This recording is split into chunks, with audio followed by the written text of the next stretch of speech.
Hi, today we'll show you how to easily fix these great Sony headphones that have damaged housing on both sides. To complete this repair you will need superglue and baking soda.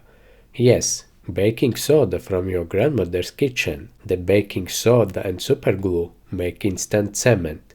By following the steps in this guide, you will have the option to save over $100 by repairing your broken headphones instead of buying new ones.